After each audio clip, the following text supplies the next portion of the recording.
Come on now, fellas! We've got to answer the bell. Now let's go!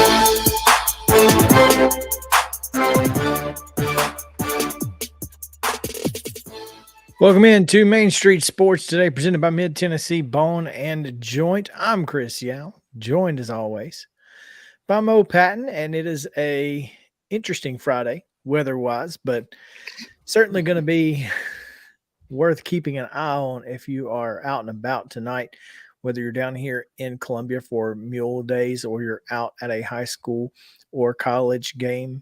Make sure to keep yourself weather aware. It's going to be a rough one, we hear. So that being said, we've got a great show today and a lot to talk about. But first, Mo, how's it going? It's all right. It's, like you said, trying to figure out what this weekend holds. Got a couple of things that I'd like to try to get out to this weekend if possible, but they got to happen. So we'll see. Yeah, it looks like weather's going to not be a problem. Hi. Hi there. Do you want to make an appearance today? Come on. Clearly she does. What's up, Yeah, Charlie? what's up? So Charlie's having a good day. making her appearance on Main Street Sports today, as she tends to do sometimes. She's not happy. She wanted to be in here with us. Well, so talking sports, talking she's ball. like, Charlie got to get paid too. Now, she's the real talent here. Anyway, let's be honest. Anyway, what were we talking about? Weather. Oh, I was going to tell you the weather this weekend. It appears it's going to be okay tomorrow. It's just tonight. So we make it through today, and it's going to be 70 and 67 over the weekend. So take that. Cloudy tomorrow, sunny all day Sunday. So should be fun. Should be a great weekend ahead after the weather tonight. So anyway, we've got a lot to get to. We've got Joseph Sullivan, who's going to join us and talk a little March Madness, the mid-major fanatic himself. This is going to be one of his perfect Final Fours right here, you would think. And we'll also talk with TERESA Walker. Plenty to talk about with her. We've got Grizzlies, Preds, Titans, all of that, and possibly if she knows anything on the CJ Taylor situation, we need to get into that as well. But I got some thoughts about the CJ Taylor situation.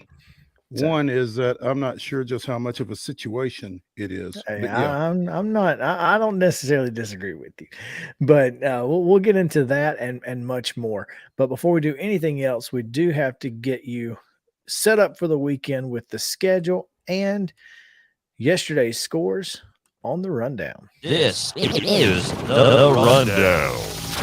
Oh, the rundown is brought to you today by Chip Walters of Exit Realty, Bob Lamb and Associates. The voice of the Blue Raiders also wants to be your trusted advisor in real estate. Contact Chip at 615-542-1915 or through his website at choosechip.net. Chip Walters, proud to support youth sports across Middle Tennessee. Baseball action in high school.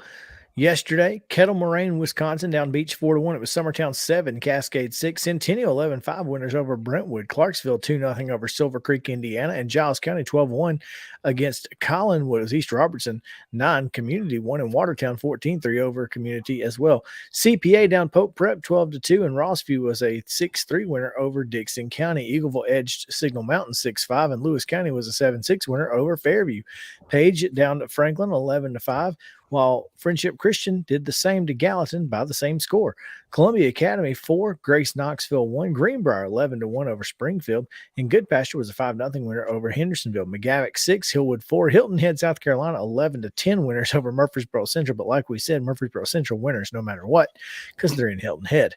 Middle Tennessee Monarchs edging Lawrence County 4-3, Hunters Lane 16-4 winners over Maplewood. It was Richland 12, Mount Pleasant 9, field goal battle there. Riverdale 3, Oak Park River Forest of Illinois 1, Hickman County 25-3 over Santa Fe, and Siegel was an 8-3 winner over Hartselle of Alabama. Grace Christian down Franklin down Spring Hill 4-3, Station Camp 12, Niles West 2. Montgomery Central 10-9 winners over Stewart County. Stewart's Creek 9-0 over Rockville. Summertown the 10-6 win over Smith County. Macon County 12, Westmoreland 4, Wilson Central 2, Glenbard East of Illinois 1, and Hampshire 13-11 winners over Zion Christian. In softball action on Thursday, it was Richland 15, Culleoka 0. Franklin with an 11-0 win over Overton. Gallatin swept Hunters Lane 16-0 and 18-1. It was Nolensville 7, Independent 6. Ooh, nice. Summertown with a 6-0 win over Loretto. Beach 20, McGavick 3. Station Camp 16, Hendersonville 5. Summit with a 10-3 win over Columbia Central. And Watertown defeated Cannon County 10-0. On the pitch, Antioch and Cane Ridge played to a 1-1 draw. Columbia Central defeated Metro Christian of Oklahoma 1-0 down in Foley, Alabama. Sorry, Charlie. Charlie must have had some money on Metro Christian. Donaldson Christian with a 3-1 win over Glencliff. Nashville Christian and Friendship Christian played to a 2-2 draw. Hillwood Hillwood and Greenbrier played to a 3-3 draw. It was Lebanon 1, Mount Juliet 0. Watertown 7, Liberty Creek 3. Nolensville Edge Page 1-0. Valor Collegiate and Smyrna played to a 1-1 draw. And White House defeated Beach 2-1. College baseball of local interest. LSU with 3 runs in the bottom of the 8th defeats Tennessee 5-2. On the ice, it was the Penguins 2. Darn. The Predators, nothing. Baseball action today. Earlier today, Murfreesboro Central played at Hilton Head again. West Vigo of Indiana and Donald at 30. Close enough. Middle Tennessee Monarchs at Christian Community at 4. Also at 4 is Pope Prep at Hillwood. Is at 4:30 today. Franklin Road Academy welcomes Waverly and Science Hill and Christiansburg, Virginia. I don't know why that's in here. But sure, if you want to make your trip out there, it's probably at 3:30 and you're not going to make it. West Limestone of Alabama is at Giles County at 5. Also at 5 is Loretto hosting Mars Hill Bible. Zion Christian is at Hampshire at 5:30 and Fayetteville at Mount Pleasant same time at 6 o'clock tonight. Ezo Harding at Cane Ridge. Clarksville Academy hosting Green Hill. Columbia Central at home against Centennial. University School of Nashville is at Donaldson Christian. West Creek's at Joe Burns. Springfield's at Liberty Creek. Page is at home against Brentwood. Stewart's Creek is at Rockville, which is probably part of the Warrior Spring Classic, and I didn't get it down there. Let's see. Independence is at Rossview. White House at Sycamore. Hendersonville at Watertown. And Hume Fog at Westmoreland. All those at 6 o'clock. At 6:30, Father Ryan is at Overton. Montgomery Central is at Henry County. Fairview is at Lewis County. Nolensville hosts Franklin. Murfreesboro Central plays at Hilton Head Christian Academy. Gallatin's at White House Heritage. 7 o'clock starts for Dixon County at Creekwood and Wilson of Alabama at Loretto. In the Viking Classic over at Community, East Robertson and Cascade played at 12. Heritage Christian and Summertown play at 4:30. Richland is at Shelbyville at 6. Clarksville Northwest plays Davidson Academy at 6. And at 6:30, Huntsville of Alabama plays Summertown. In the Warrior Spring Classic, as Chris alluded to earlier, Crawfordsville of Indiana and Clarksville are playing right now. That was a 2 o'clock start. Also a 2 o'clock start for Belleville East of Illinois and Ravenwood. At 3 o'clock, Zionsville, Indiana plays Spring Hill. At 4:30, Bartlett is at Beach. Clarksville is at Station Camp, and Noblesville of Indiana plays Summit. At 5:30, Spring Hill plays at Blackman. Fishers, Indiana plays at Oakland. McCallie plays at Siegel. 7 o'clock, Noblesville of Indiana plays Wilson Central. Franklin Grace plays at Station Camp at 7, and McCracken County of Kentucky plays at Riverdale at 7:30. In the Irish Classic at Knoxville, Middle Tennessee Christian plays at Knoxville Catholic. They're playing now. That was a 2 o'clock start. And in the Clinch River Classic at Jacksboro, Columbia Academy and Sweetwater were a 1:30 start, and Columbia Academy plays Pike County Central of Kentucky at 4. Tomorrow at 11 a.m., Good Pastures at Montgomery Bell Academy, and Franklin's at Columbia Central at 12. Also at 12 is Perry County at Friendship Christian, and Antioch and Howard will play 2.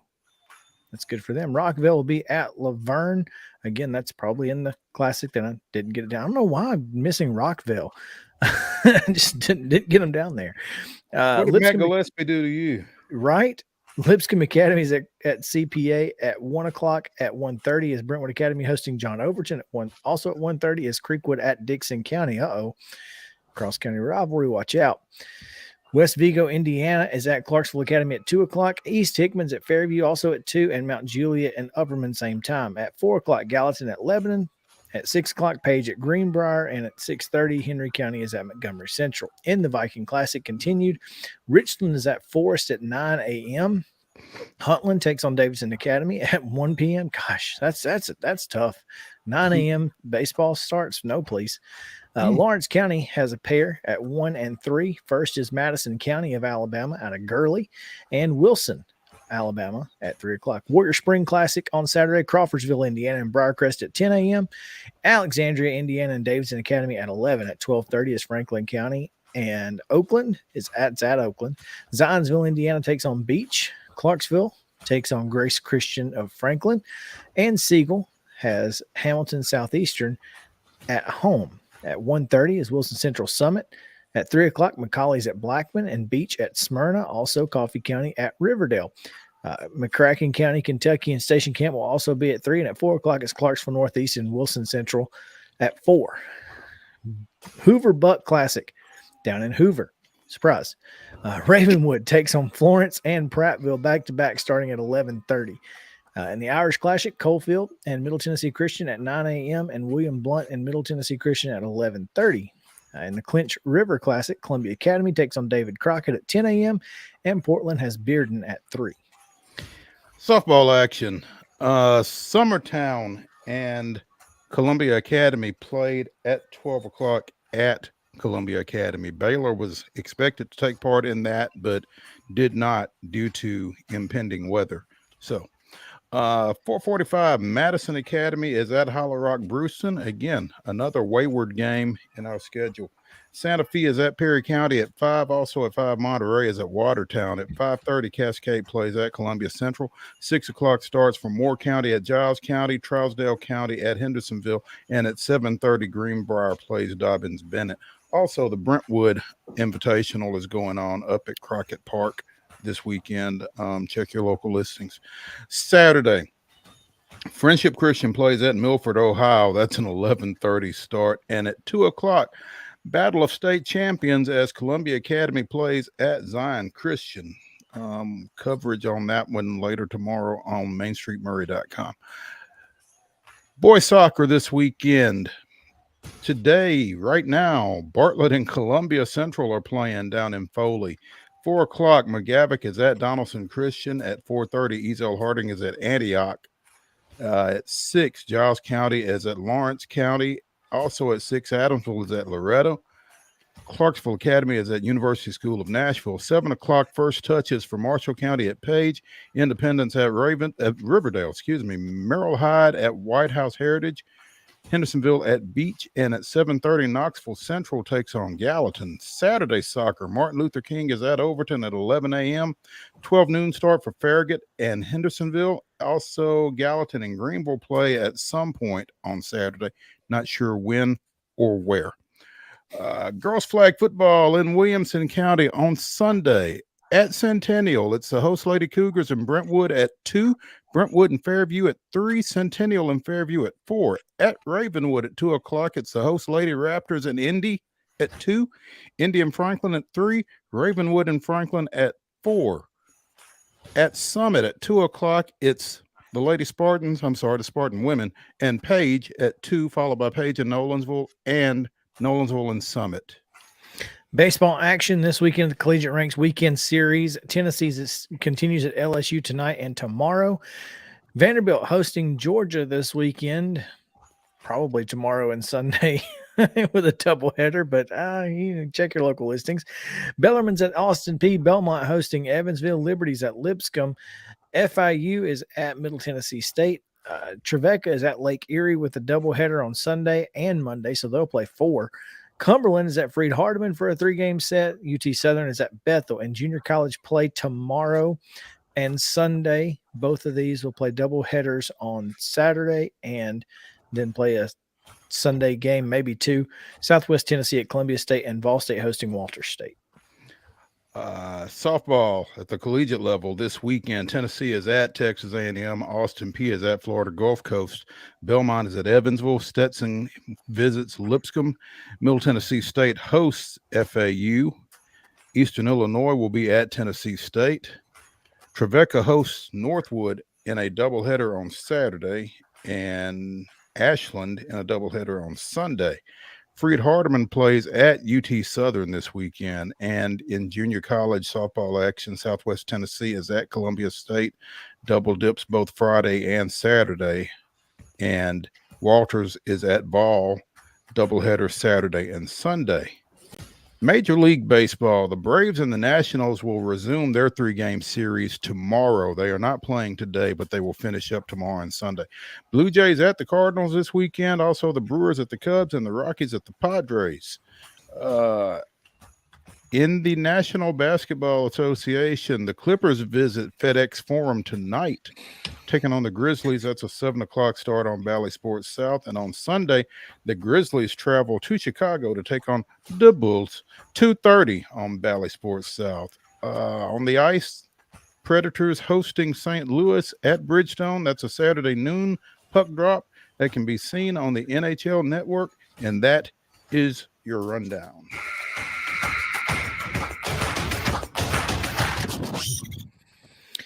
If you were looking for that Tennessee LSU game last night, it was on YouTube TV. Good luck. It was also on ESPNU, I believe.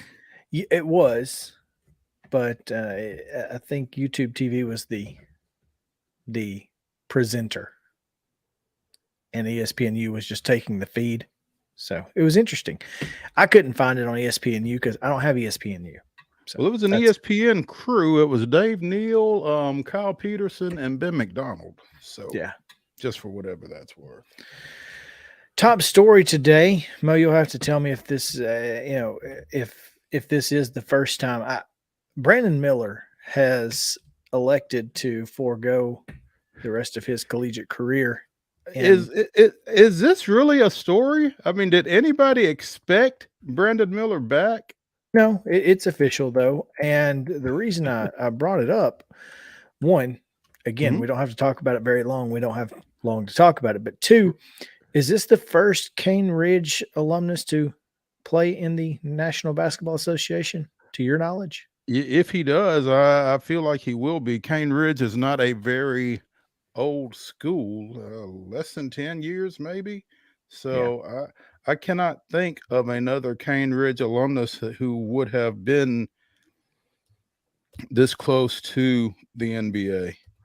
So yeah, I put in the tweet that he's a projected lottery pick. He's a projected 1 to 3 pick. He's going to be taken in the top 3 most likely. And I think that's pretty impressive. I mean, the fact that we got to see him in high school is just cool enough. But, obviously having to spend a year in college with the rules and the way that is handled now, this is great for Brandon.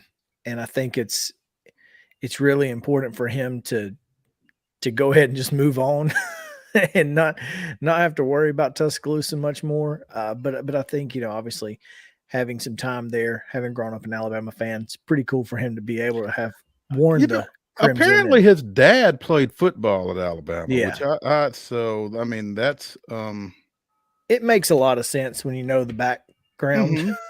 At first you're like, why in the world would you choose there for basketball of all purposes, Mm-hmm. So congrats to Brandon, great kid and great basketball player. Looking forward to seeing him in the association. It's wild. I am on the Cane Ridge hs.mnsps.org website, and I cannot readily find when the school opened. Well, I'm looking back at this is a list, and it's very short list who played college basketball out of Cane Ridge, and most of them went to junior colleges. Ryan Oliver, who graduated this year or last year, is at he played Vincennes. Well, I know Damon Ball played there. He did not complete his high school career there. He's currently at TCU, but he played maybe at Memphis prior to TCU. I'm not sure. But my point is, I cannot figure out. I don't know how old Cane Ridge High School is.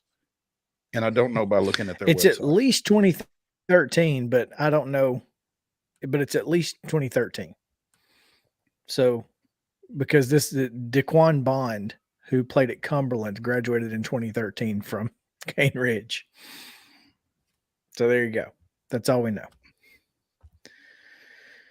Anyway, we will take our first break of the day because mid-major fanatic Joseph Sullivan joins us on Main Street Sports today, presented by Mid-Tennessee Bone and Joint in the Lee Company studio. We'll be back to it right after this.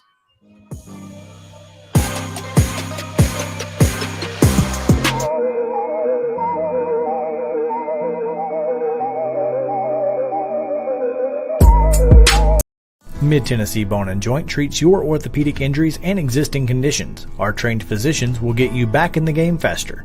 Contact us at 931-381-2663 or www.mtbj.net.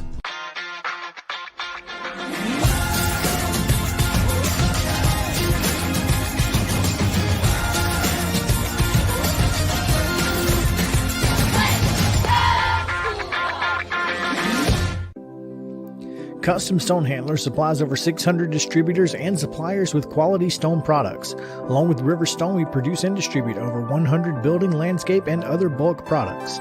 Our goal is to provide quality products, service, and partnerships to ensure our customers' success. We firmly believe that the measure of any person or company is how they treat other people and customers. Give them a call at 931-490-4990 or visit CustomStonehandlers.com. With Lee Company technology, the best handymen are hands-off. Lee Company techs have been using visual findings and other smart technology tools for years to add transparency and virtually take customers along. You see what we see, whether we're in a crawl space or on a roof. With Lee Company, technology helps us help you, no matter what's happening in the world or at your house. You can't see the sights without the sounds. From the crack of the bat to the roar of the crowd and everything in between, discover what Hit City has to offer. Spend your nights cheering on the Nashville Sounds at First Horizon Park with giveaways, fireworks shows, theme weekends, and more. Single game tickets are on sale now. Visit NashvilleSounds.com to claim your seat today. Mid-Tennessee Bone and Joint has been the official sports medicine provider for Murray County Schools for more than 40 years. We specialize in orthopedic service, and our Ortho Quick Walk-In Clinic lets you bypass the ER. Visit us online at www.mtbj.net.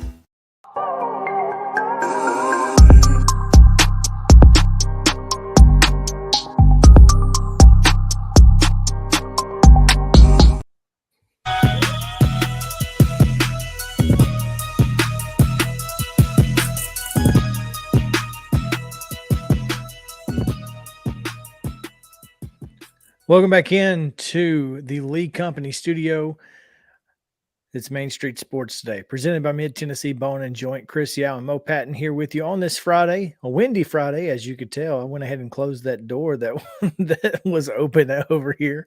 My wind chimes were getting a little loud there, so I tuned them out. But maybe they're nice and gentle easing. They're very pleasing to the ear. So maybe that would have helped. I don't know, Mo.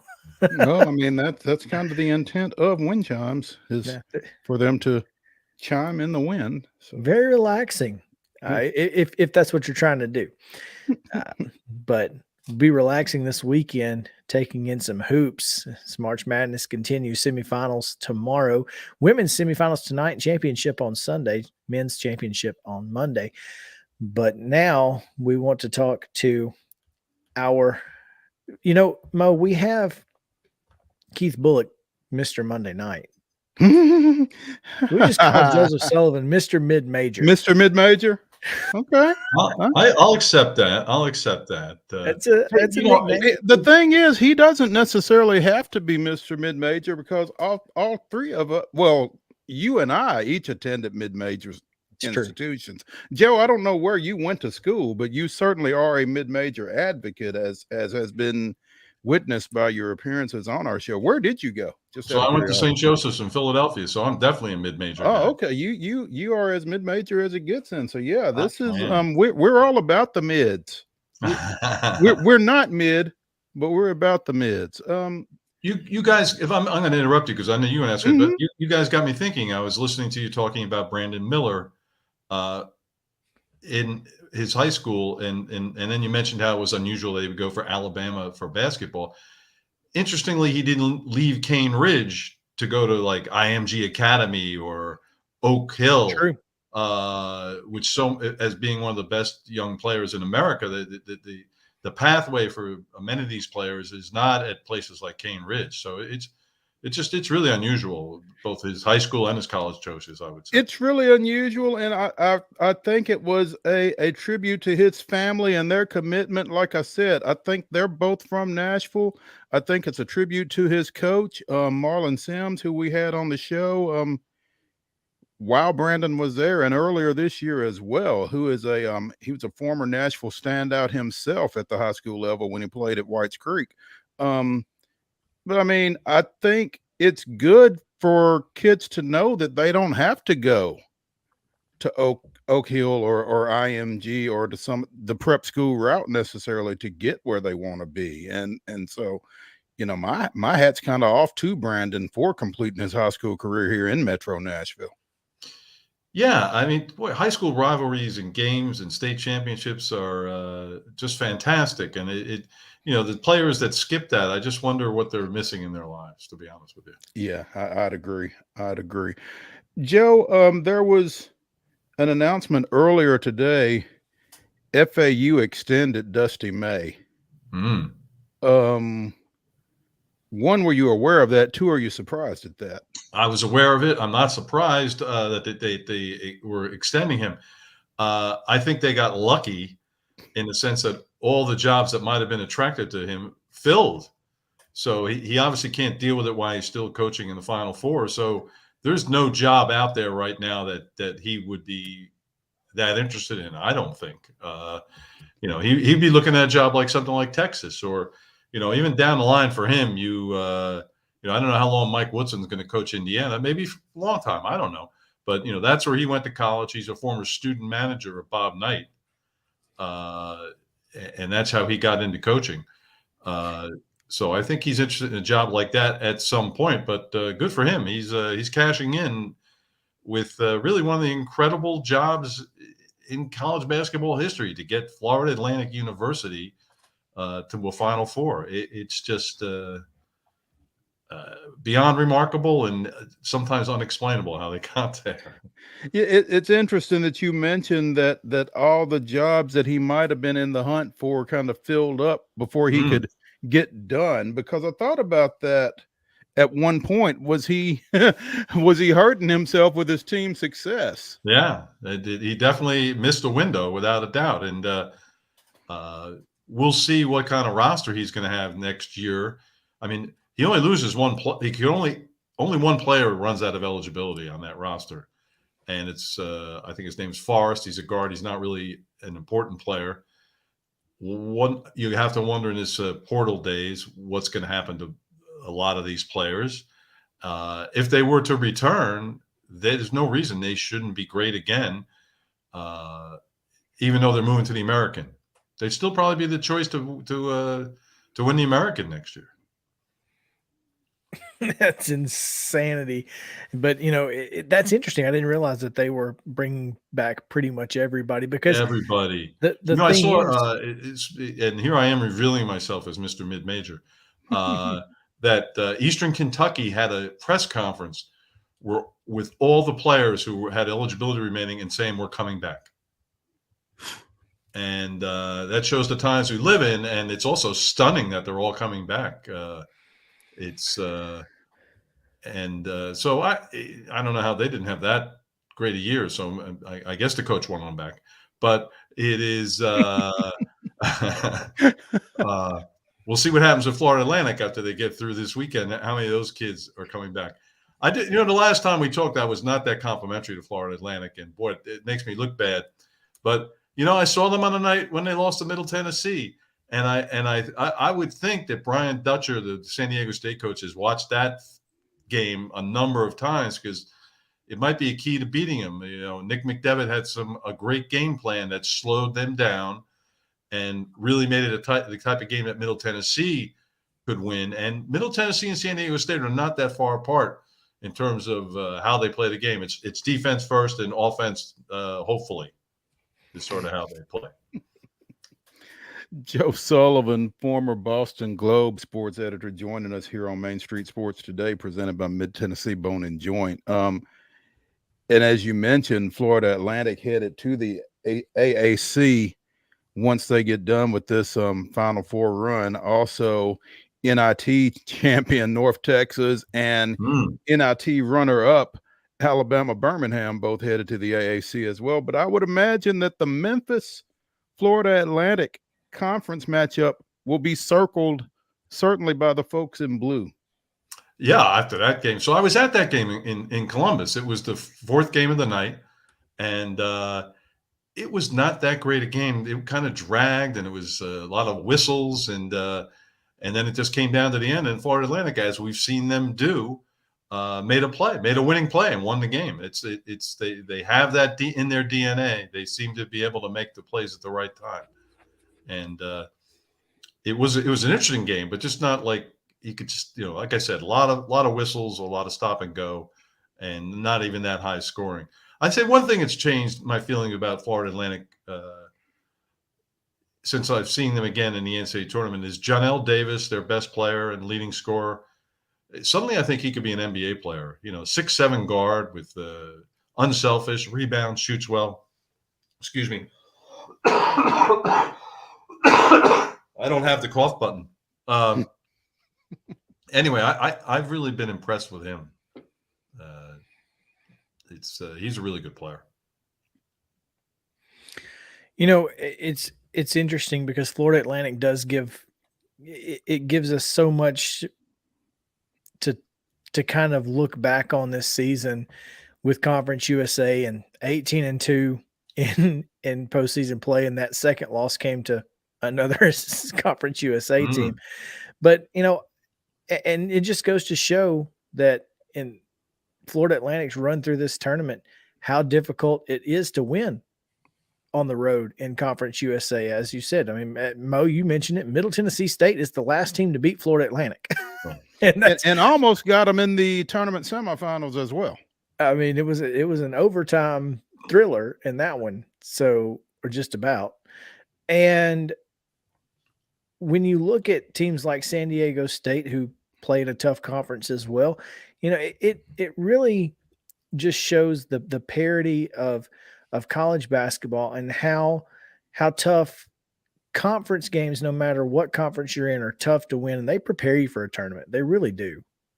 Yeah, it's a good point. It's familiarity, and they know how to play teams that they're familiar with, and the road is the road, no matter where you're going. It doesn't have to be at Purdue in West Lafayette. That there are other tough road places, and it's like when you think in the Mountain West, San Diego State is a very tough environment, as is Nevada, that people may not be aware of. New Mexico, I think people should know the Pit is a tough place to play. So Mountain West is very tough, and San Diego State winning both the regular season and the conference tournament, that's a great accomplishment. Joe, do you feel like San Diego State has kind of forced the Pac-12's hand? Yeah, I think Mo, I think it's a done deal. They just haven't announced it. I mean, they fit football wise, and they're going to help them basketball wise, and they don't want to hear that, but I know. You're right. Yeah. It is. I mean, I don't have any sources, but I mean, it's from what I read. I mean, the other strange thing I read was SMU possibly going to the Pac-12. It's maybe like a TV market thing, but I don't know where they help. But it's San Diego State just seems like they belong in the Pac-12 under current conditions, don't they? It would seem so to me. I mean, if the Pac-12 is going to exist post 2024, you would think they need somebody. I mean, it's getting close to danger zone. Mm-hmm. But on this side of the bracket, we talk about San Diego State and Florida Atlantic, but the other side, UConn is the only team in this Final Four who's ever won a national championship. Now, Miami did win the ACC, and a lot of folks are out there talking about how, this Miami team is not good enough to be a Final Four team. They got lucky, this, that, and the other. Wow. It's a tough road, and they won the ACC. Now, granted, the ACC was not as good this year as it has been in the past, but it's still the ACC, and they were able to get it done. Connecticut looks like the team on a mission. It's going to be hard to beat them no matter who you are. So how can Miami make this work? I mean, they might have the best player on the floor every time they go out. So it's fun. The disrespect for Miami, I don't understand. So when I was on last time, I jotted down a Final Four that, in case you guys asked me, and my notes are still here. And I had Miami in the Final Four. Now I had the other three wrong. So, well, I had UConn. I had the other wrong, but what? I had UConn. Yeah, I did not, and so I had Gonzaga. But boy, that was a mismatch.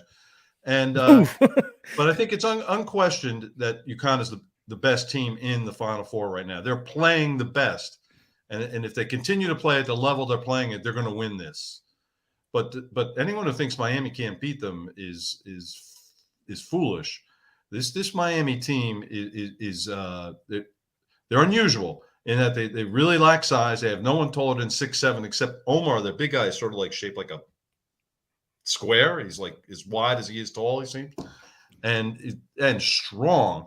And Isaiah Wong is a great offensive player. And I don't think Ken Pomeroy has a gritty rating, like how you can rate grit and toughness. He hasn't come up with that one yet, has he? They would be number one in the country. I just think there's a determination and a fierceness about Miami that cannot be underestimated. I love their personnel, and they're not deep, they're not tall. UConn has more numbers, and UConn probably should win. I will say this, but I look forward to an interesting game there. I just feel like if you watch the last 10 minutes of Miami, Texas, and you don't think Miami can beat UConn, then you didn't watch the last 10 minutes of Miami, Texas. Great point. Absolutely right. I mean, they just came back and took over that game. Yeah.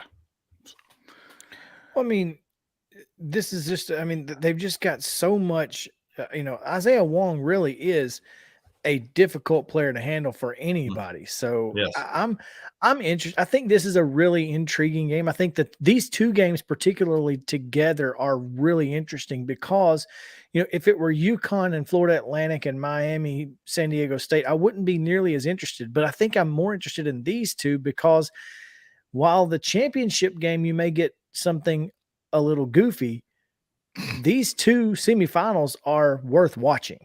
Yeah, you're And right. I think that's, you if it's Miami, Florida Atlantic, of course, it's going to be the storylines are there. But if it's Mhm. UConn, San Diego State, it's kind of like, I don't know. We'll see. But these two semifinals are intriguing to me as they sit. Do y'all feel like the Miami UConn winner is your national champion? I'm not saying nothing. I do. I agree. I agree with you, Mo. If you were saying you agree with that, is that what you're saying? I don't You know. believe I that don't also. know because I mean I'm scared to count out I've give up either on count. Yeah. FAU or San Diego State. Yeah, But I yeah. think both of them being Power 5 conferences and that kind of thing, and the Power 6, Power I 6. guess, in UConn's case. But does the clock strike midnight for one of these Cinderella teams come Monday? I mean, I think that's going to be the conventional wisdom, but I didn't know if again, I'm scared to pick against whoever comes out of that game. Just point blank. I think the national championship game is the semifinal between Miami and UConn. I think that the winner of that will win the championship Monday night. I'm a firm believer in that. And that's not to say those other teams could prove me wrong. Of course they could, but that's the way I see it. Yeah. There's a difference, though, don't you think? And I know it's a big deal when you're in the Sweet 16, but the Final Four lights are just a little bit brighter, Mm-hmm. and it takes a certain kind of athlete to be able to play under those lights. And an athlete who has probably played under those lights before. And as we've talked over the past few weeks about FAU's facilities and that kind of thing, I mean, they're definitely not used to this type exposure. Not at all. If you look at their schedule, and I was like, I ran down it again before to prepare to come on, and they didn't play that many tough games non-conference, but of course they were probably no one was willing to play them. But at Mississippi where they lost, and that doesn't chalk up as a great loss now. Mm-hmm. And then the other losses were conference games. We talked about the problems with that. But I'm sorry, guys. I'm getting over a cold. And the other games they played, they obliterated everybody. I mean, they just killed them. And they were so markedly better than the competition they played in the non-conference before they got to Conference USA. And they ran up a lot of big scores in Conference USA, too. I mean, it's been a remarkable season for them. Unforgettable, historic. All of those things are true. I'll be interested to see what kind of schedule, and thank goodness they are going to the AAC probably, but I'll be interested to see what kind of schedule Florida Atlantic is able to put together for 23-24. Because like you said, they weren't able to play a whole lot of Power 5, Power 6 type programs in non-conference this year. And who's going to play them now? No one. Yeah, good luck. Yeah, and no one's going to pay them money to come or anything. I mean, and it's probably too late to get in on those Thanksgiving tournaments. Where you can get opponents on a neutral court. That's really that would be their only opportunity. So I think you're absolutely right. Their schedule will look pretty easy next year. But you know what that means? If the team comes back and they're playing that schedule, they're going to be undefeated. They're going to run up a big record in another one. November, December. I just can't wait for that first Memphis game because Memphis folks are holding on to that timeout real hard. So, and they'll get Memphis obviously in conference play next year. So I can't wait for it. Let's go. But anyway, Joseph, as always, it's a pleasure, and we look forward to talking to you anytime we can. Just a fantastic year of basketball, and boy, it's gonna shape up to be a fantastic finish, it looks. Well, it's great always being on. Thank you, guys. I appreciate it. And I, again, apologize for my cough. And just great talking basketball. And let's, before we leave, let's make a pick. Miami's going to win the national championship. What do you say? Ooh. I've got UConn. I can't pick against UConn right now. I just can't do it. Yeah, I think I'm going to go with UConn, but I do tend to feel like whoever wins that semifinal game wins it all. But Yeah. And it pains me to pick UConn. I'm not a huge UConn fan, but I think they are the best. I think they're the best team of the four. So they are polarizing among basketball fans. UConn. Well, the the men lovers who less than the haters women, think we're obnoxious. right. Yeah. So just a personal story. Do we have to get off? Sure. No, you're kind So I have an older brother who 4 years older than me that really, one of the reasons I love sports is because of him. He took me to games and we always sort of liked the same teams. And then later in life, he moved to Connecticut for a job and he became a UConn fan. And I don't even want to talk to him anymore. With exchanging texts. I got to hear about how funny and clever Danny Hurley is. And oh my God. It's like, no, I'm good. I don't even care. No, again, I certainly don't have near the disdain for UConn's men's team as I do their women's. That's all. Oh, there you go. See, that's all. There's that part too. So, Joseph, we appreciate it as always, man. Thank you, and look forward to talking to you again soon. Thank you. All right, we take a quick break here. When we come back, we talk baseball. We'll go around the horn, on the diamond, whatever you want to call it, on Main Street Sports today. Back to the Lee Company studio right after this.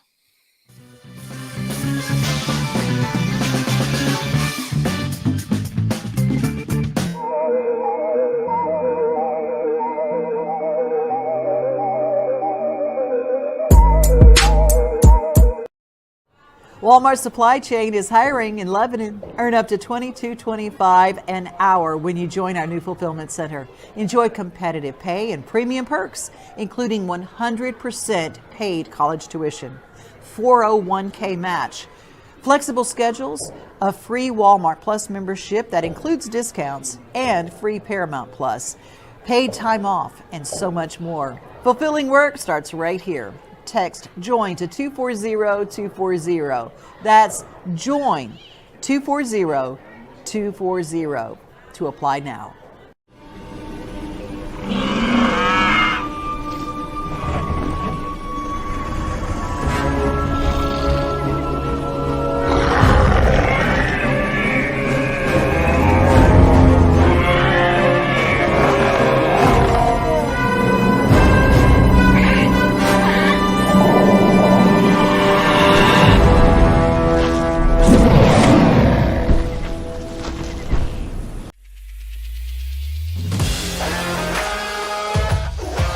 Hockey in Music City just hits different. It's one big honky-tonk party. It's the sea of gold in the crowd, the goals, the saves, the celebrations.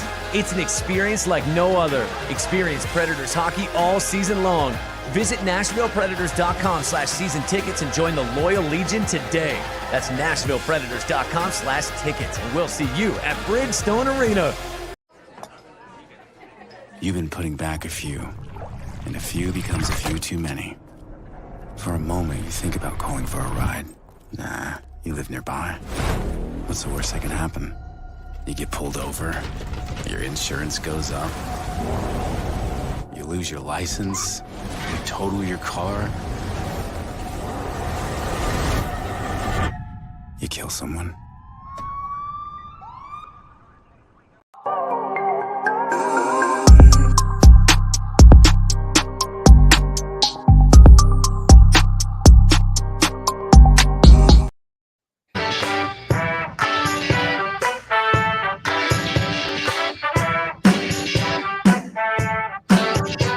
Welcome back in Main Street Sports today, presented by Mid-Tennessee Bone and Joint. Chris Yow and Mo Patton here. Before we get started in this segment, we will take you deep into the depths of history with Mo Patton and this day in Braves history, Mo.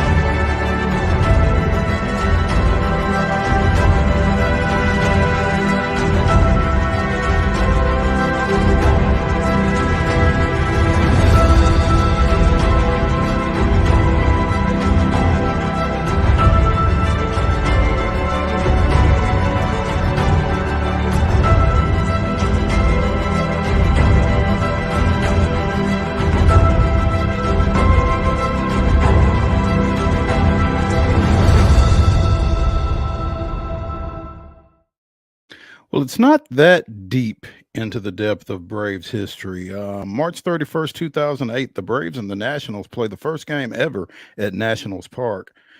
Unfortunately, Ryan Zimmerman's walk-off home run off Peter Moreland made the host Nats a 3-2 winner in that ball game. That's this day in Braves history. That's interesting.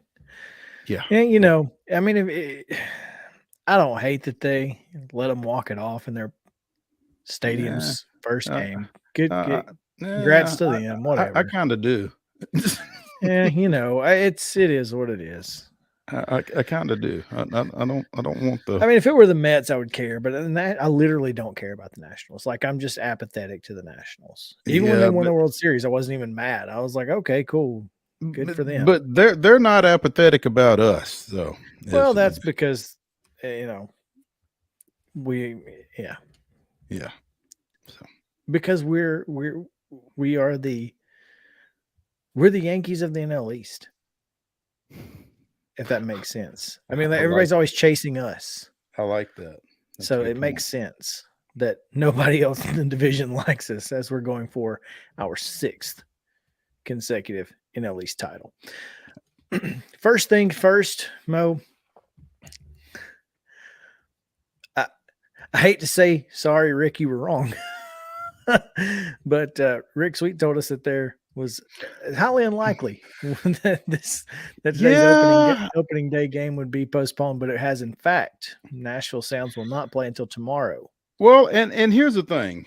I don't know that Rick was counting on them banging it before anybody even got to the yard. I think if they had gotten to the ballpark, then his supposition would have been accurate. But for sure, by you know, don't even come, don't even show up. You know, you gave your, you know, your staff, your game day people, everybody, you know, the heads up, because otherwise you'd have had folks there, you know, you'd have had concessions folks and that kind of thing, and you'd have had to pay all those folks.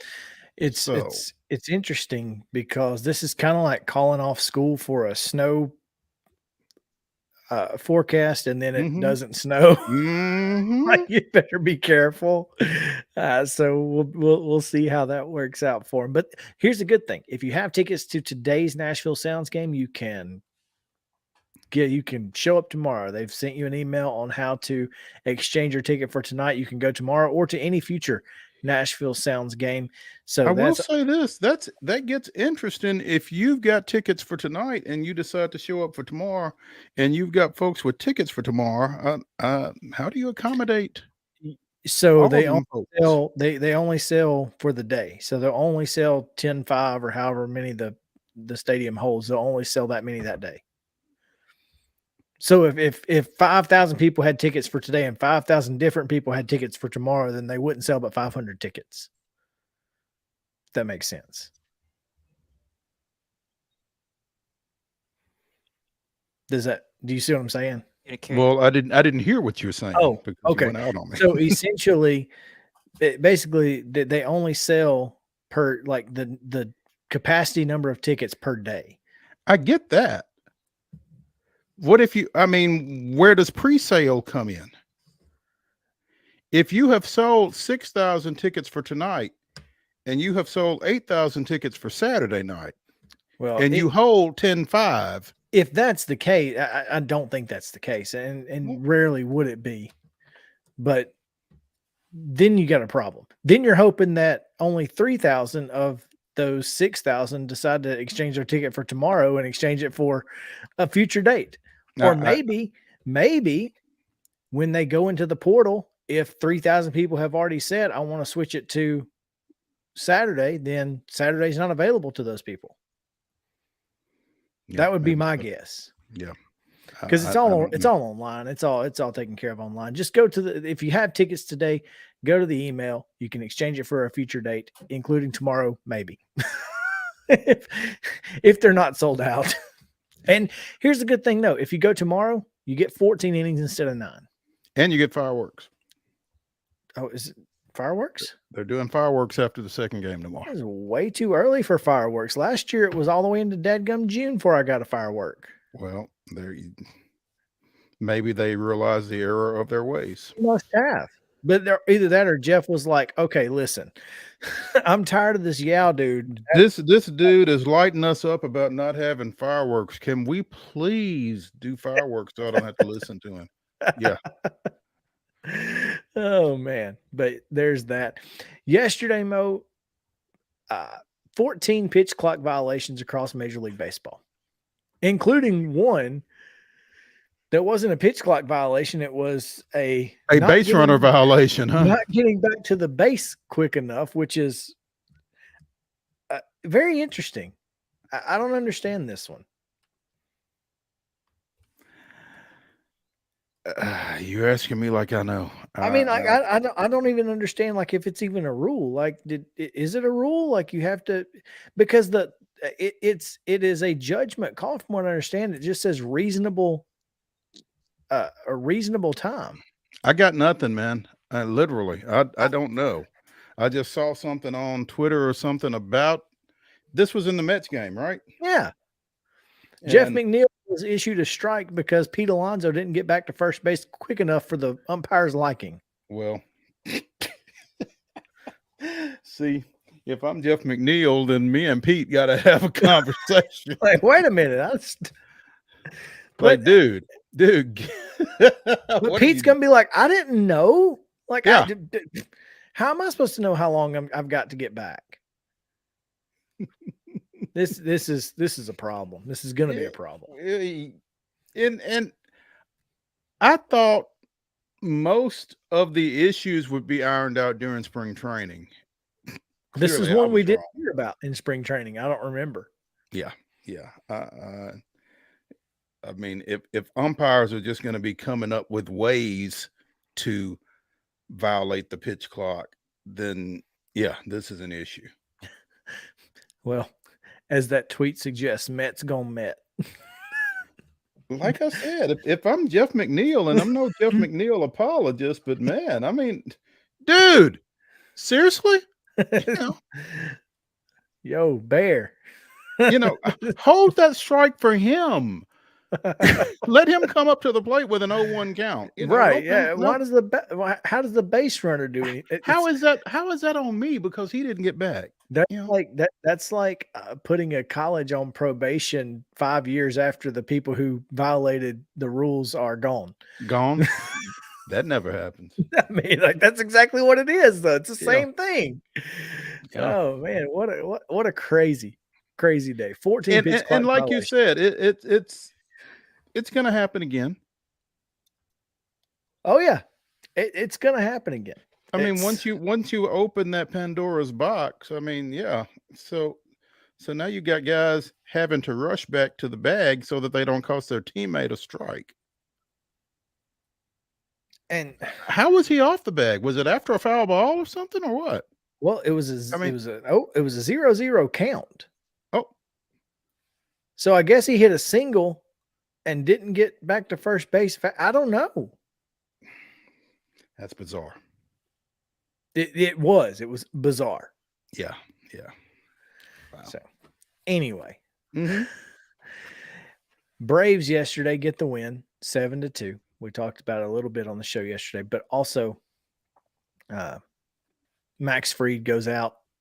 Looks to be that he will make his way to the injured list. Bryce Elder going tonight for the Gwinnett Stripers, who will also have Charlie Culberson in the lineup. So there's that. We have all your middle infielders. No kidding. Because we got Adrianza up here. You got Grissom, Shoemake, and now you got Culberson down there. Culberson can play left, though, right?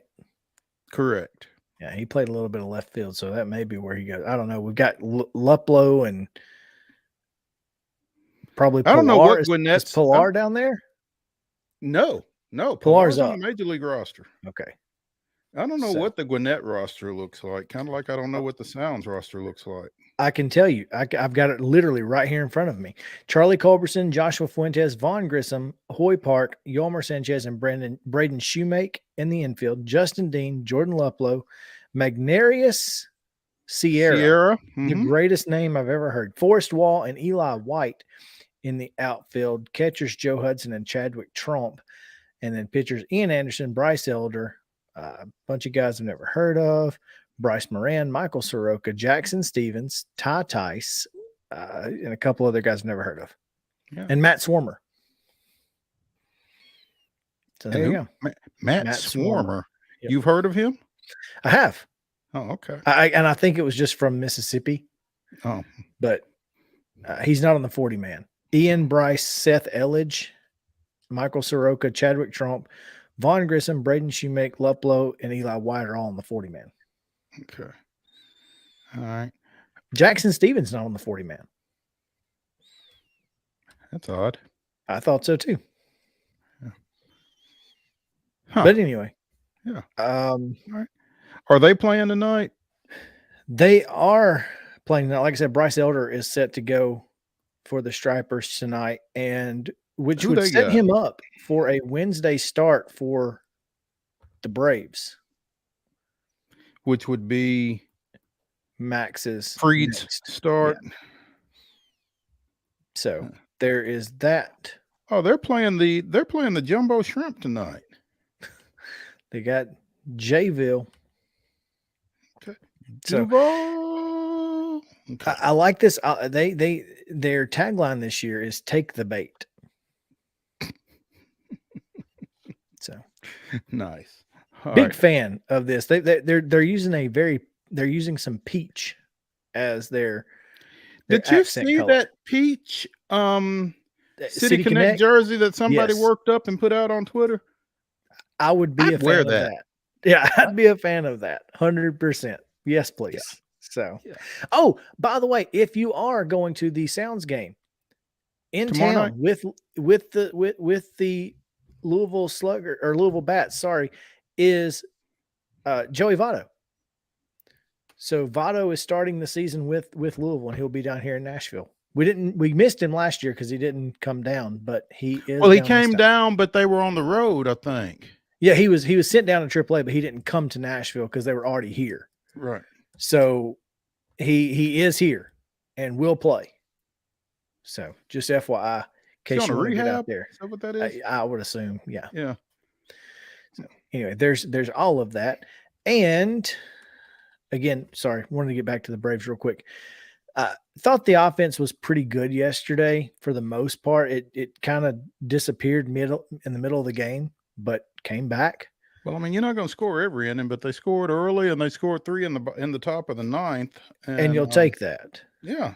I think. And Sean Murphy's going to come around. Sure. Didn't have a great day yesterday. But I mean, it's one day. But he only struck out once, and I'll take that. That's contact. You know, if you go 0-for-5 and strike out 3 times, we got a problem. But he didn't. Somebody tweeted that if he kept that pace, that eventually Snicker was going to drop kick Murphy down. Oh, in nice. The batting order. Yeah. So nice. But I mean, Michael Harris, 1 for 4. Big day from Travis d'Arnaud. 4 for 5. 4 for 5. Had a double, 2 RBIs, scored a couple runs, hitting 800 on the year. You'll take that. always good. Yeah, Travis d'Arnaud is on pace to hit 800, huh? But I and the bullpen looked really good. Again, it's the Nationals, so you have to take that as it is. But had to go to them early, and they were able to keep Washington at bay. So big win. Hopefully, it continues. Nice start throughout the weekend. All right. We don't have Teresa Walker yet, but we are scheduled to. So we'll see if we can't get her on the horn here in just a few minutes and then get to her as we try to make some sense of what the Titans are doing in the world of the draft and see if the Preds are going to continue on their trip potentially to the playoffs. We'll see what else is going on. And the Grizzlies, obviously, plenty to talk about there as they are on a roll. Never mind the B team game they lost to the Clippers. We'll be right back to the Lee Company studio on Main Street Sports Today right after this. Stick around.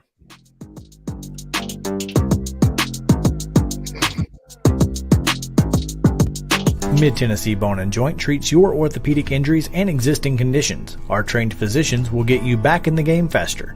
Contact us at 931-381-2663 or www.mtbj.net. With Lee Company technology, the best handymen are hands-off. Lee Company techs have been using visual findings and other smart technology tools for years to add transparency and virtually take customers along. You see what we see, whether we're in a crawl space or on a roof. With Lee Company, technology helps us help you, no matter what's happening in the world or at your house. Jones & Lang Sporting Goods here in Columbia has been outfitting teams, officials, and anybody else from T-ball to college for 50-plus years. Be sure and check them out at 931-388-8060 or online at jonesandlang.com. Jones & Lang Sporting Goods, the look of a winner. Zion Christian Academy, zioneagles.org or 931-388-5731. You can schedule your appointment. Go tour their campus. It is beautiful over there, and you're definitely going to want to see it. Again, it's zioneagles.org. Give them a call, 931-388-5731, and schedule your tour today. A game without a crowd is just a scrimmage. A performance without an audience is just a rehearsal. Without your presence, high school sports and the performing arts aren't possible. Ensure that these essential extracurricular activities continue to enrich the lives of students in Tennessee. Purchase a ticket to your local high school's game or performance. This message presented by the TSSAA. You can't see the sights without the sounds. From the crack of the bat to the roar of the crowd and everything in between, discover what Hit City has to offer. Spend your nights cheering on the Nashville Sounds at First Horizon Park with giveaways, fireworks shows, theme weekends, and more. Single game tickets are on sale now. Visit NashvilleSounds.com to claim your seat today. Mid-Tennessee Bone and Joint has been the official sports medicine provider for Murray County Schools for more than 40 years. We specialize in orthopedic service, and our Ortho Quick Walk-In Clinic lets you bypass the ER. Visit us online at www.mtbj.net.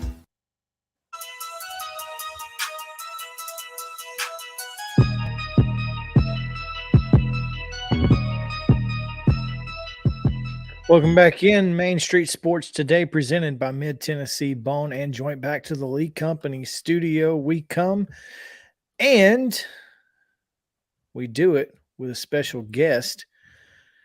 Excited to talk to TERESA Walker of the Associated Press now joining us. And TERESA, welcome in. What's going on?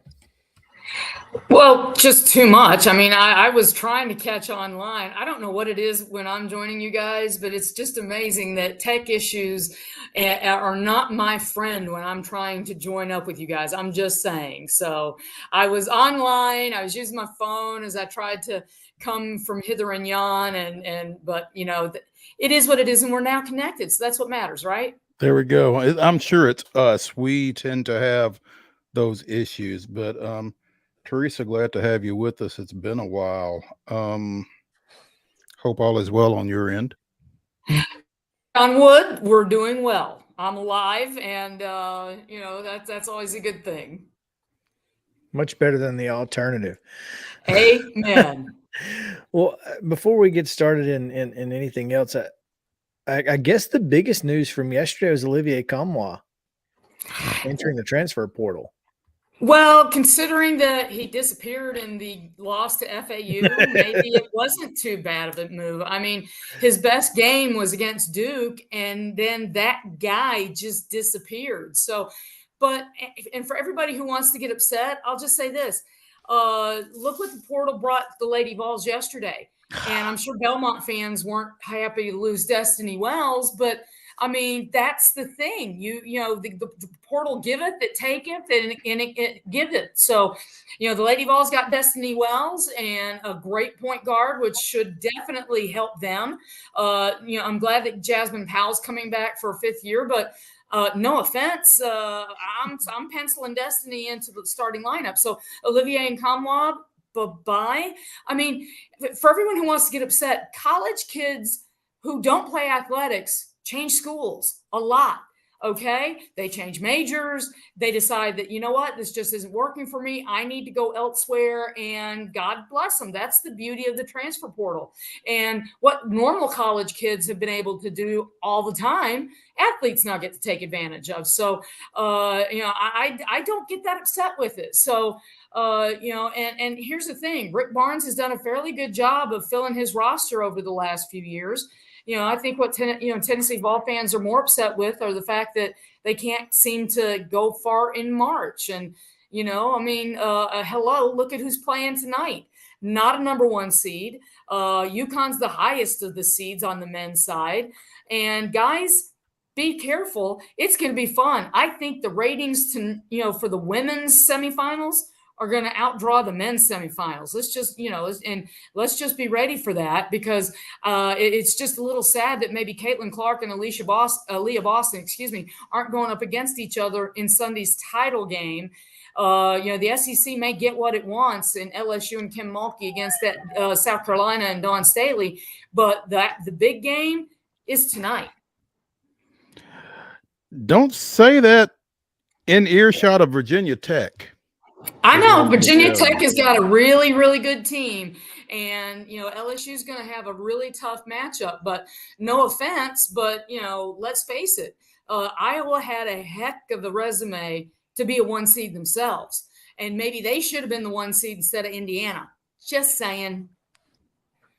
Or Stanford, for that matter. Stanford got beat. Ding, ding.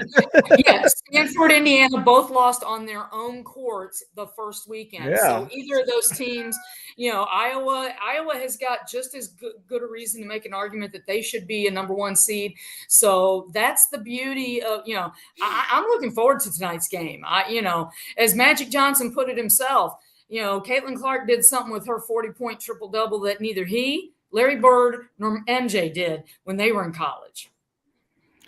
Iowa can take up that number 1 seed argument with their Big Ten sibling, at their convenience, I guess. But I mean, who they beat, by the way? They beat Indiana. Just FYI. Wow. Okay.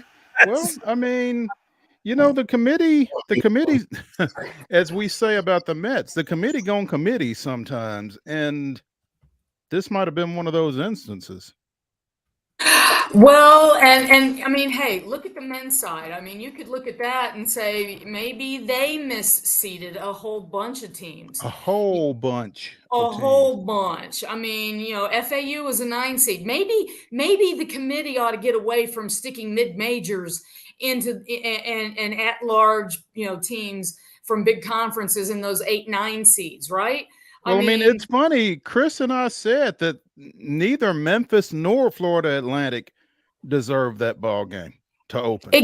Not exactly. I mean, that's the thing. I was hoping to see Memphis and Tennessee in the second weekend, and FAU upset those plans and then, extinguished Tennessee's March hopes. So, I mean, they're not welcome in Tennessee. No, they're not. And that's the beautiful thing is, Rick Barnes, now to give him credit, he pointed out that, FAU won over 30 games. You're a good team when you win more than 30 games in a season. So he never took them lightly. Unfortunately, what happened to Tennessee in that game, guys, is what happened to Tennessee in every game they lost this year. When they were getting stuff working in the paint, they got away from it, started jacking up mid-range jumpers. I mean, how many mid-range jumpers did Tyreek Key take around the free throw line, and he couldn't knock them down? And then they start panicking and they start shooting, throwing up shots, and it's almost like they start getting further and further away from the basket. They had a decided size advantage against FAU and forgot how to use it. So, and I had people on social media during the game saying, "Well, that's coaching."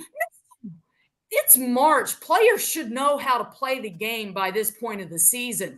I mean, you don't think Rick Barnes is telling them push the ball inside? And if they're not listening, I'm sorry, but at that point, what can a coach do in the playoffs, in the tournament, when you've coached them all this time and they're not listening? So, and Olivier Nkamwa, he was missing in action until the late minutes of that game.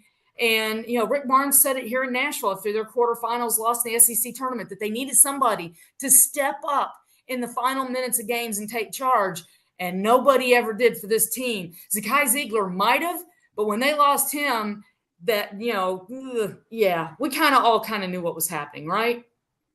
Well, we had that same conversation regarding paint touches, Teresa, about the Lady Vols coming out of that loss to Virginia Tech when we discussed it earlier this week. So maybe Rick and Kelly been hanging around too much. I don't know, but during the game, Kelly was telling them what to do, and again, they weren't listening.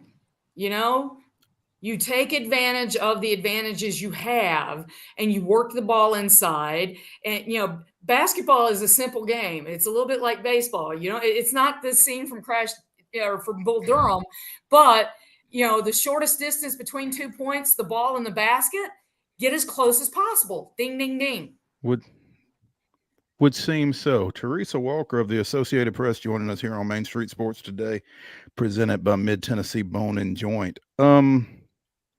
Teresa, we've not checked in with you for a minute. What's your read right now on the Preds?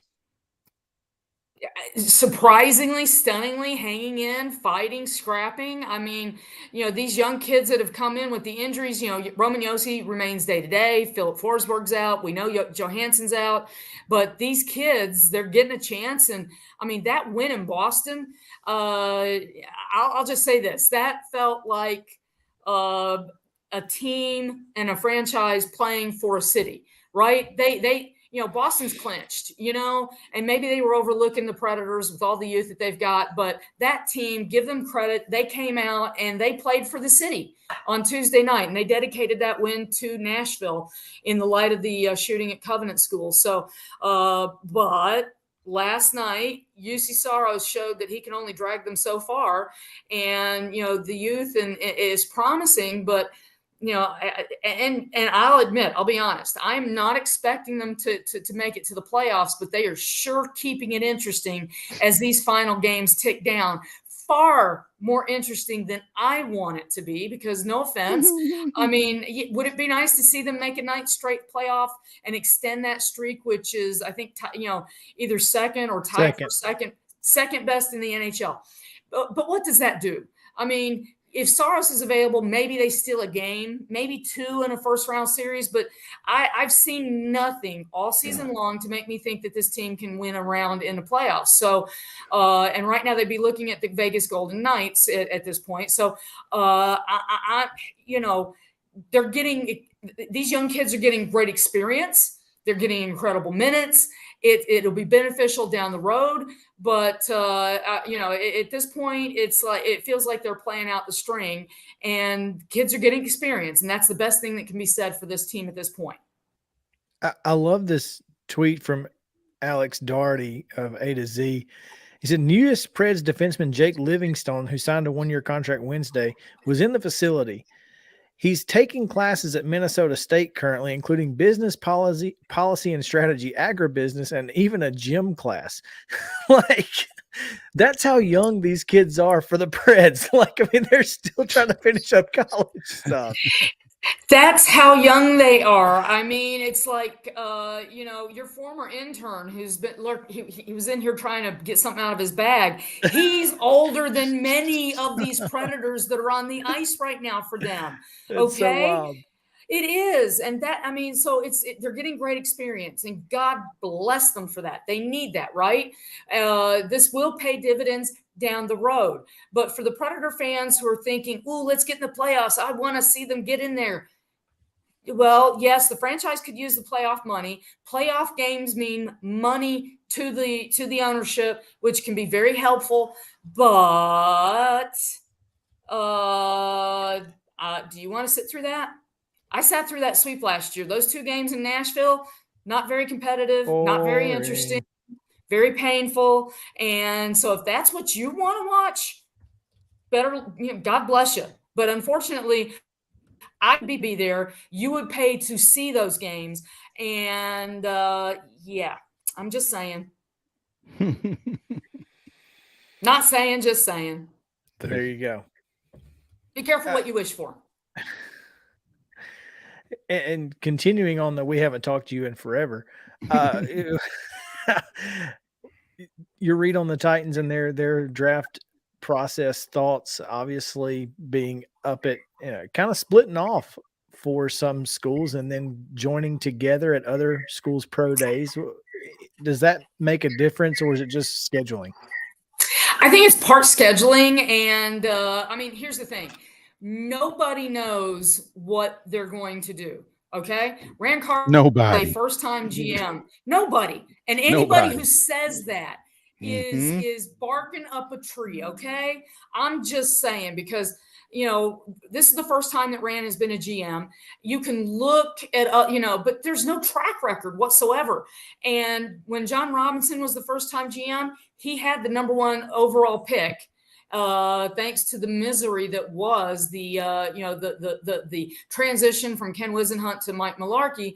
But they finished up with the #1 seed. They already had Marcus Mariota, so they didn't have to go looking at quarterbacks.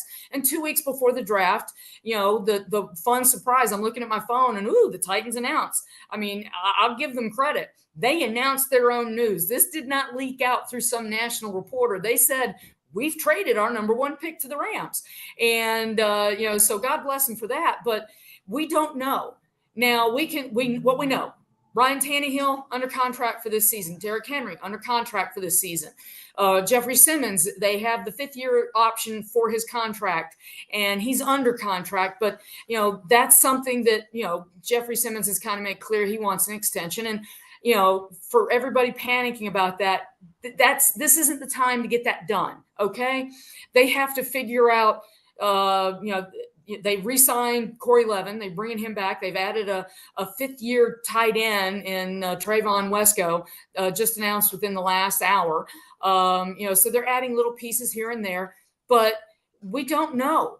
Do they go quarterback at #11? Do they try to trade back and add picks? With the few amount of draft picks that they have, I could see him maybe trying to slide back. Here's the thing. They've got flexibility if they want to. Now, if they were to take Hendon Hooker at #11, there's nobody in the state of Tennessee that would complain about that. And I'll say this, I'm among the people that think that Hendon Hooker will be a first-round pick before it's said and done, because you watch him operate in that offense. You watch the fact that he went from one school to another and learned a new offense and was productive as he was, thinking. The thing about for the people that are falling in love with Will Levis and Anthony Richardson, oh my God, he was amazing at the combine. He's physically gifted. Well, we have tape of Hendon Hooker operating quickly and productively and hitting receivers. And if you don't think you have to think and operate quickly at the NFL level, well, hello, you haven't been paying attention. So the fact that he could run that Josh Heupel offense, and Mike Vrabel was talking to Josh Heupel yesterday at Tennessee's Pro Day, and, hopefully it's like, I'd love to see some of what the Tennessee Vols did incorporated by Tim Kelly into the Titans offense. So it's like, spread them out a little bit more, okay? Make them cover you. I mean, God, but first they've got to get some skill position players. So in a way, it almost doesn't matter who's at quarterback this year if they don't get some help at the skill positions. And I've seen some of the quotes that, we believe in our young guys. Yeah, I believe in Traylon Burks, Chigga Racey McMath, I've seen little flashes, but, not enough to spark a fire. So it's like they need help at those positions. So at this point, guys, I would not be surprised by anything the Tennessee Titans do to improve this team, draft night, or anything. I mean, because again, we don't have a track record except that they say, it's lion season, okay? No offense, Rand, Mike, but you're not telling anybody the truth right now because you're trying to hide your true modus operandi, and nobody's tipping a hand until that card's handed to the commissioner to announce on draft night. And we have a little bit of time here, and you just said a phrase that I want to get to because Mo has already alluded to it earlier in this show. So it's lion season, and I'm not calling anybody a liar. I'm just saying that there might be some reports out there and some things that have been said regarding a certain defensive player at Vanderbilt and some in Tennessee, potentially, allegedly, tampering with CJ Taylor at Vanderbilt. And I'm curious what you have heard, Teresa, if anything, because I know Mo has thoughts on this. Well, here's the thing. I mean, we just saw within the last month, Tony Vitello getting, suspended for a weekend series because of some tampering with a shortstop, right? I mean, and I saw a quote from an unnamed Power 5 coach. If you don't think that people are reaching out because of the transfer portal, I mean, it's like the wild, wild west, okay? I mean, somebody's not going to suddenly say, I'm entering the portal and, without having had some conversations with somebody, right? And before this is where the NCAA shockingly has, not done, they've let people kind of run ahead. And people are operating and doing things that might not be under the letter of the law. But let's face it, the NCAA has not exactly helped them by defining clear lanes. And that's why there's so much issues with NIL. I mean, you name it. But, let's be honest. I mean, it's easy to have conversations. I mean, why is it that coaches are able to say, I have not talked to anybody about that job? Because they've got somebody. Ding, ding, ding. They've got other people doing the talking for them. So if you think that people aren't talking, engaging what might be better situations for them, then you're not paying attention. So it's just being, the way people are doing it, through agents, cousins, aunts, uncles, texts, collectives, high school coaches. Ding, ding, ding. Your favorite. I would be willing to guarantee nobody that works for the University of Tennessee has been in touch with CJ Taylor. Exactly. But that's the thing. The NIL is, now I did see that Texas has got, the Texas legislature's got some legislation where they're going to try to open the door so that their university employees can start being more involved in NIL stuff. But that's the thing. I mean, guys, it used to be a booster handing $1,000 or $100 to somebody in a handshake. Well, so maybe that booster is just texting, calling, whatever. If you think that people can't reach out, slide into the DMs, whatever it is, it happens. Hello. And if you think it isn't happening, then I'm sorry, I've got a bridge to sell you south of Key West. Oh, there you go, Teresa. That's the perfect way to end this week in this show. We thank you, as always, for your time and your expertise. It's always a pleasure. Oh man, what a crazy scenario that has been. But again, we appreciate it. We'll talk to you again soon. Sounds good. Pleasure to join you guys. And next time, I promise, I'll make sure there's no tech issues, at least on my end. We got there. We got there, and we had a great show, great segment. And we appreciate it. We're going to continue or take this time to say so long, farewell, but make sure to watch the NCAA women's tonight, men's tomorrow, championship on Sunday for the women, and we'll be back on Monday at 2:00. Who you got on the women, Chris? South Carolina, not a question. Okay. All right. Just making sure. All right. All right. Again, 2:00, wherever you see at the bottom of the screen, you can see where we're going to be. We appreciate it. And Mo? Ladies and gentlemen, the weekend